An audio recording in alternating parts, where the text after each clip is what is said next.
तर दीपावली आणि दिवाळी हे हिंदू धार्मिक सर्वात मोठे मानले जातात आणि दरवर्षी सर्व भारतीय मोठ्या उत्साहाने साजरे करतात। प्रत्येक सणाची एक कथा असते जी प्रत्येक सहभागीला त्याचे महत्त्व स्पष्ट करते। दिवाळीला वाईटावर चांगल्याचा विजय दर्शविला जातो।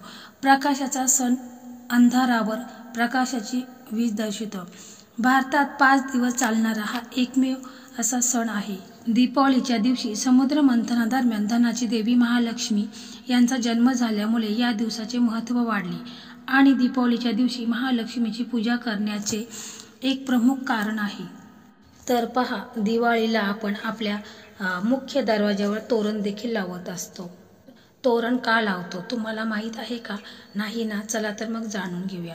दारी तोरण म्हणजे हात जोडून स्वागतासाठी उभं असलेले घर। दारी नवीन तोरण बांधले असेल तर तिथे शुभ कार्य असल्याचे सुसंकेत आपल्याला नकळत मिळतात। तोरण फक्त प्रवेशद्वाराची सजावट नसून ही भारतीय संस्कृती आहे। हिंदूच नव्हे तर इतर सर्व संस्कृतीमध्येही प्रामुख्याने दाराच्या चौकटीवर तोरण बांधले जाते। त्यामुळे सकारात्मक ऊर्जा घरात येण्यासाठी आपण दारी तोरण बांधतो। तोरण हे सुचिन्ह असून ते घरात मंगलमय वातावरण निर्माण करत असते। त्यामुळे संकट व आजार दूर राहतात असं मानलं जातं। मंगल कार्याच्या वेळी घरात देवी देवतांची सात्विक ऊर्जा तयार होते। ही ऊर्जा सूक्ष्म असल्यामुळे तिला आकर्षून घेण्याची क्षमता झेंडूच्या फुलामध्ये असते। असे मानले जाते की ही ऊर्जा आंब्याच्या पाण्याद्वारे प्रक्षेपित केली जाते। पारंपरिक तोरण हे झेंडूची फुले आणि आंब्याच्या पानापासून बनवले जाते। यामुळे घराभोवतालचे हवेचे शुद्धीकरण होते। म्हणूनच आपल्याला दीपावलीमध्ये अवश्य आपल्याला आंब्याच्या पानाचे तोरण आणि झेंडूच्या फुलांची माळ ही अवश्य आपल्याला मुख्य दरवाजाला लावायची आहे।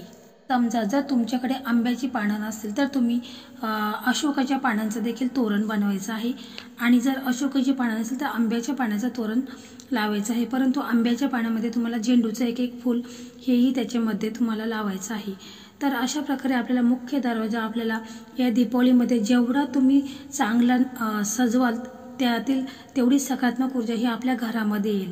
कारण आपला मुख्य दरवाजा हा आपला सर्वात महत्त्वाचा भाग असतो। इथूनच घरामध्ये सकारात्मक ऊर्जा येते। त्याचप्रमाणे नकारात्मक ऊर्जा देखील आपल्याला या मुख्य दरवाजामधूनच येत असते। आपल्या प्रवेशघरात आपल्याला जर सुखाचे दिवस पाहायचे असतील तर आपल्याला काही त्याच्यासाठी मेहनत करावीच लागेल। म्हणजे आपल्याला त्यासाठी काही थोडेफार उपाय देखील करायचे आहेत।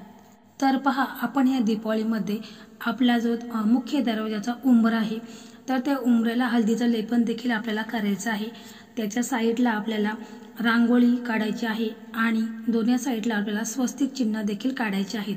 त्याचप्रमाणे तुम्हाला मी प्रत्येक व्हिडिओमध्ये सांगत असते की तुम्ही लक्ष्मीची पावले उंबऱ्यावरती लावायची आहेत, तर ती देखील लावलेली असतील असं मानते मी आणि त्याची देखील तुम्हाला रोजच्या रोज पूजा वगैरे करायची आहे।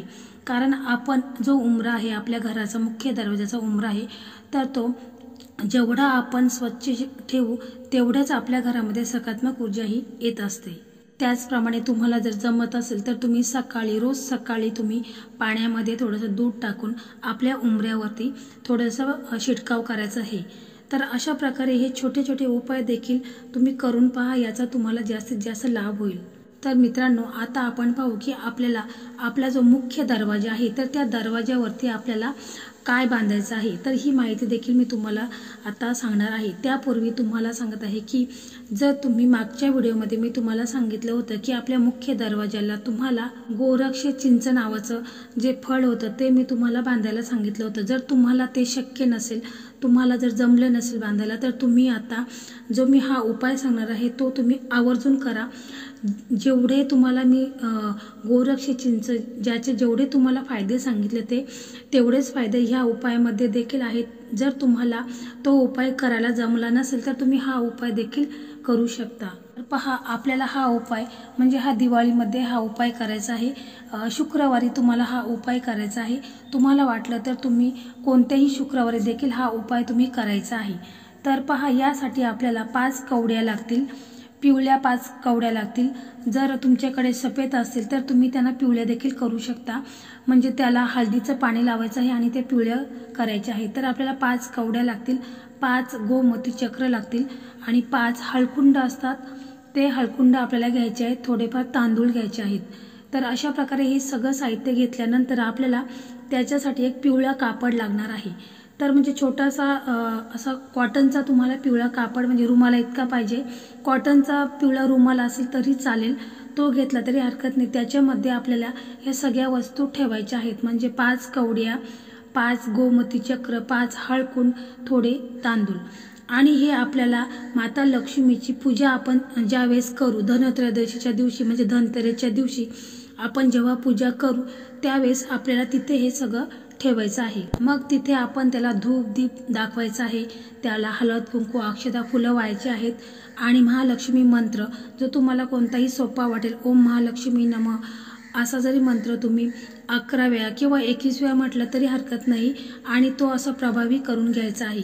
आणि मग त्याच्यानंतर आपल्याला त्याची अशी एक पोटली तयार करायची आहे आणि ती पोटली तयार केलेली आहे ती आपल्याला आपल्या प्रवेशद्वारावर बांधायची आहे। हा उपाय देखील खूप प्रभावी असा उपाय आहे, फक्त तुम्ही मनापासून आणि श्रद्धेने हा उपाय करा। यामुळे आपल्या घरात धनधान्याची कमतरता कधीही भासणार नाही, पैसा हा सतत येत राहील। जो अनावश्यक पैसा आपल्याकडनं खर्च होत होता तो होणार नाही।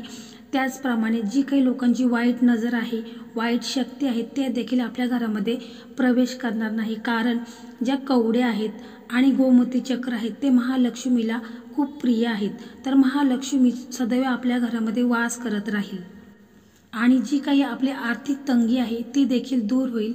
पैसा हा कुठून ना कुठून आपल्याला येत राहील, परंतु त्यासाठी आपल्याला मेहनत करावी लागेल, कारण नुसते उपाय करूनही होणार नाही, उपायही करायला हवेत, कारण मेहनतीच्या जोडीला नशिबाची साथ देखील हवी असते। म्हणून मेहनत तर आपल्याला करावी लागणार आहे, परंतु जे काही उपाय असतात ते ज्या वेळी केलेले चांगले असतात।